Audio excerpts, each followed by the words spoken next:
Welcome everybody, my name is Elika Liftee and today we're going to brew the Colombia Rio Paez on the French press. This is a brewer that we get a lot of requests for, and I would like to share a really easy method to get really great results. Some things you're going to need: a French press of whichever size, your coffee mug, a flat paddle or spoon. This is going to work better the wider and flatter that it is. And then you'll need ground coffee. Your grounds should look like a very coarse salt or even like a coarse pepper. Should be pretty coarse, but not like gravel. And you don't necessarily need this, but if you don't have graduated markings, we're going to use a gram scale with a timer. I chose the French press for the Colombia Rio Paez micro lot, in addition to the other Colombian micro lot that we're offering right now. The Rio Paez, it tastes like apple pie. It's buttery. We've got pecan, apples, brown sugar. I really love bringing out the texture and that creaminess that we get from the French press. When I build a recipe for the French press, the first thing I start with is my ratio. I'm gonna brew with a ratio of 1 part coffee to 15 parts water. This is gonna give us a great concentration and a great balance out of this cup. Now that I know that, I need to decide how many servings I'm gonna use. For the French press, I use an easy method of 1, 2, 3. If I'm making 1 serving, that's between 10 to 19 grams of coffee. If I'm using 2 servings, that's 20 to 29 grams of coffee. And if I'm going to be brewing 3 servings, that's going to be 30 to 39 grams of coffee. Determine how much coffee you want to use.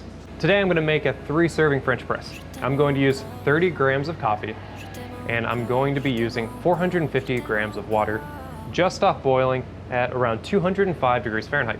This 1, 2, 3 rule also applies to my brewing method. The 1, 2, 3 method is going to tell me how many times I'm going to stir the coffee inside of my French press. If I'm doing 1 serving, I'm only going to stir it once at 30 seconds. And then at 1 minute and 30, I'm going to plunge. If I'm doing 2 servings, I'm going to stir it twice. Once at 30 seconds, and then my next at 1 minute 30. And I'm going to plunge at 2.5 minutes. First 3 servings, I'm going to stir it, you guessed it, 3 times. First at 30 seconds, next at 1 minute and 30. My third time at 2.5 minutes, and I'm going to plunge this at 3.5 minutes time. Let's go ahead and get started. First, let's add 30 grams of coffee into our French press.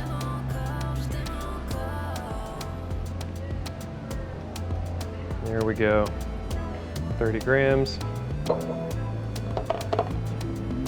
Tear my scale, start my timer, and I'm gonna pour all of this water really quickly, pouring all the way to 450. You'll notice I'm turning this French press. I want to make sure I saturate all of this coffee.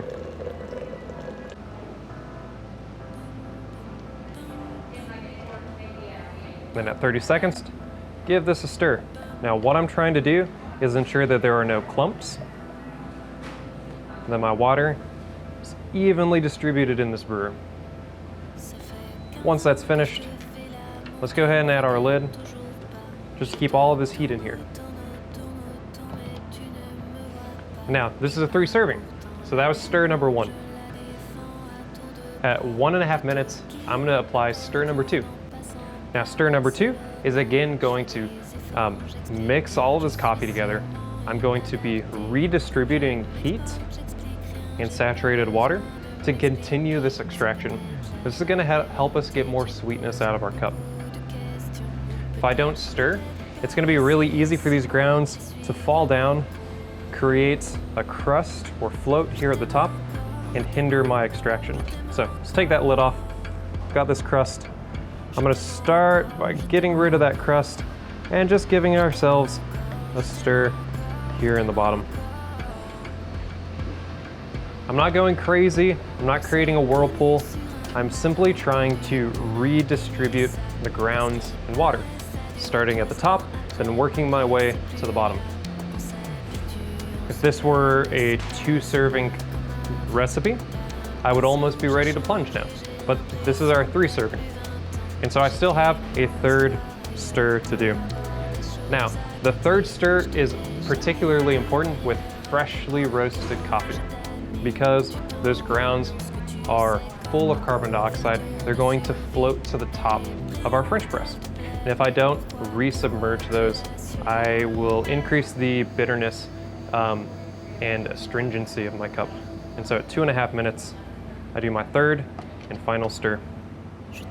Again, stirring that top, making sure I don't have a crust built up. Easy stir along the bottom, making sure there's no clumps still. And finish with that. And then at 3.5 minutes, I'm going to plunge this French press and I'm ready to serve. I find the French press to be really great if you want a really sippable cup of coffee. It's going to increase the body or texture of any coffee you brew it with, simply because we don't have a paper filter. We've got this metal mesh that's letting through a lot of oils and a lot of insoluble particulates through that mesh that we're going to experience on our tongue. I do really enjoy the French press with our more modern coffee offerings because you're still going to get this rich, sweet, heavy body. And then when we're ready to plunge at 3.5 minutes, gently press down, separating those grounds from your cup. We are ready to serve. You'll notice your cup being more cloudy than if you brewed this coffee as a pour over, but a French press can still generate an excellent cup of coffee, especially with a coffee like this. Like I said, this coffee tastes like apple pie.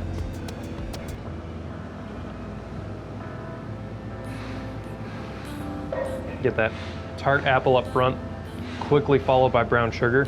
And here in the finish is this buttery pastry, this like sweet, nutty aspect.